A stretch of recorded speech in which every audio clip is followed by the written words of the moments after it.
Halo, assalamualaikum warahmatullahi wabarakatuh. Jumpa lagi di Pak Udin Channel. Kali ini Pak Udin akan menyampaikan video pembelajaran untuk kelas 4. Tema 1, subtema 1, pembelajaran 5 dan 6. Indahnya kebersamaan.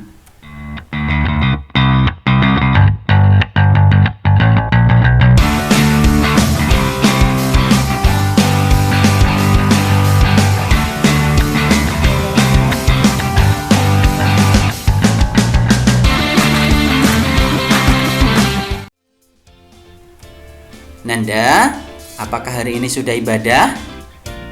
Semoga Nanda menjadi anak yang solih dan solihah ya.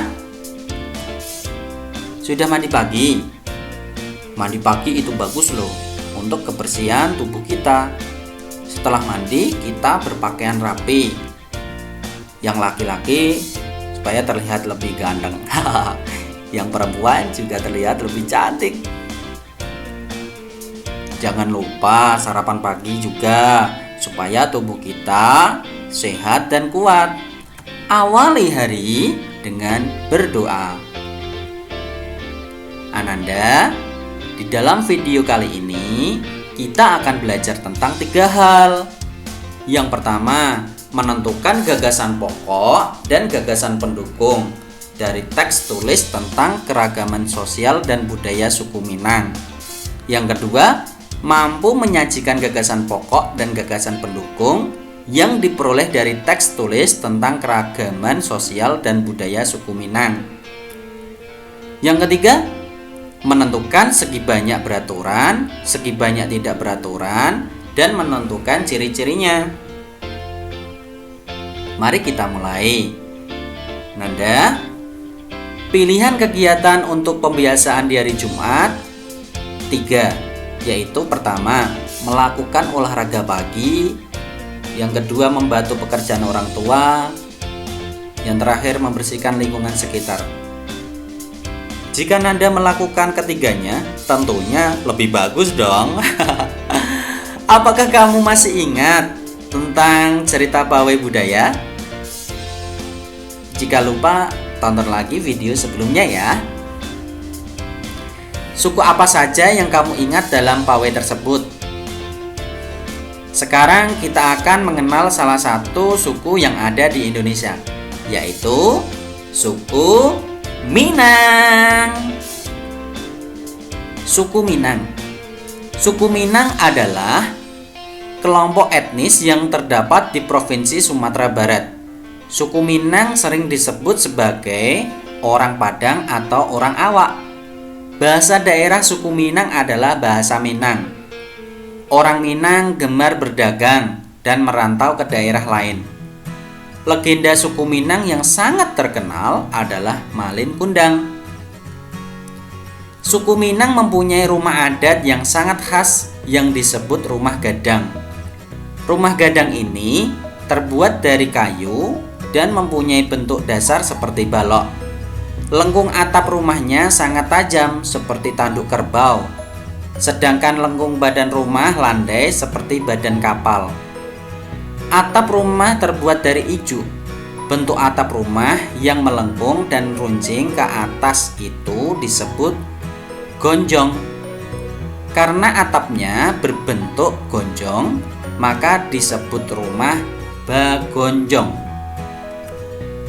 Suku Minang mempunyai alat musik tradisional Minang yang disebut talempong.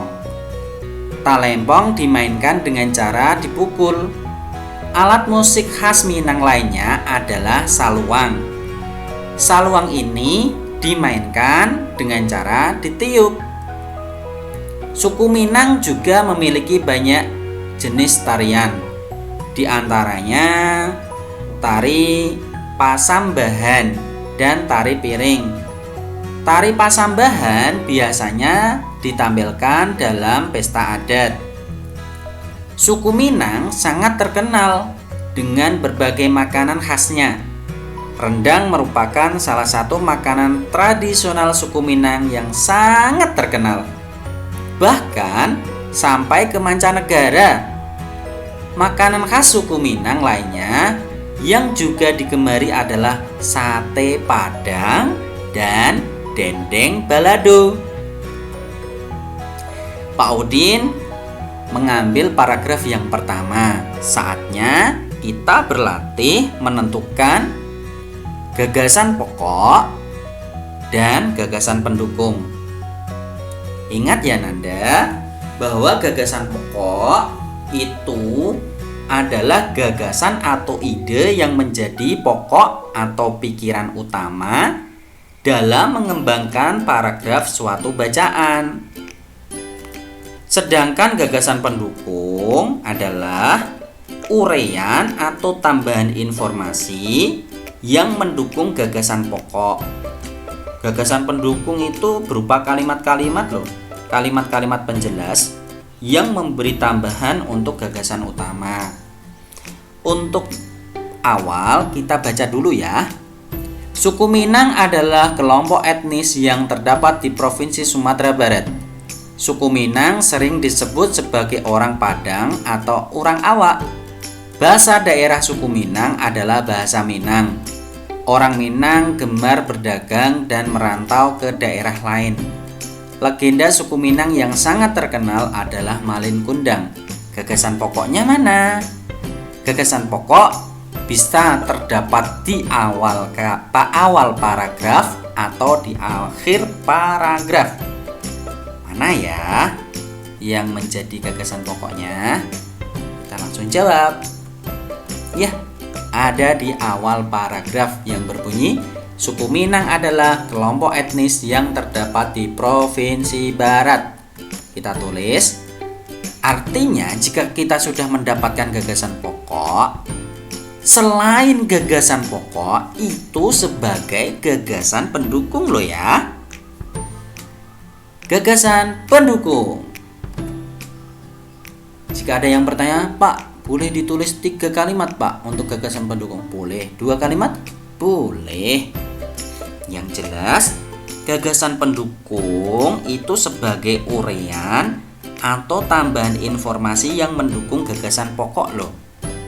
Lah, gagasan pendukung itu kan berupa kalimat-kalimat, bisa lebih dari 1 kalimat. Contohnya ini, yang bergaris bawah biru. Itu merupakan penjelas yang memberi tambahan untuk gagasan utamanya atau gagasan pokoknya. Oke Nanda, kita lanjut ya. Untuk segi banyak ada 2, yaitu segi banyak beraturan dan segi banyak tidak beraturan.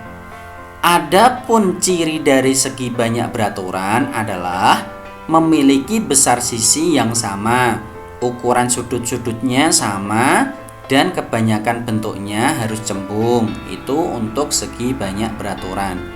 Sedangkan untuk ciri-ciri segi banyak tidak beraturan, itu bentuk sisinya tidak sama, bentuk sudut juga tidak sama, dan bentuk-bentuknya bisa cembung dan cekung.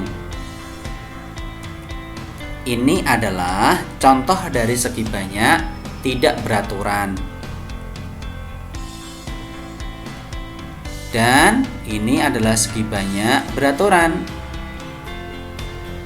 Kita lanjut ya. Nanda, pembelajaran video kali ini selesai. Masih ingatkah Nanda tadi belajar apa? Kita tadi belajar 3 hal. Yang pertama, menentukan gagasan pokok dan gagasan pendukung dari teks tulis tentang keragaman sosial dan budaya suku Minang kan? Yang kedua, mampu menyajikan gagasan pokok dan gagasan pendukung yang diperoleh dari teks tulis tentang keragaman sosial dan budaya suku Minang. Yang ketiga, menentukan segi banyak beraturan, segi banyak tidak beraturan, dan menentukan ciri-cirinya. Nanda, selalu dukung channel ini, semoga bermanfaat dengan klik like, klik subscribe, share, nyalakan juga tombol loncengnya supaya tidak ketinggalan video-video selanjutnya. Pak Udin akhiri dengan salam. Assalamualaikum warahmatullahi wabarakatuh. Jaya!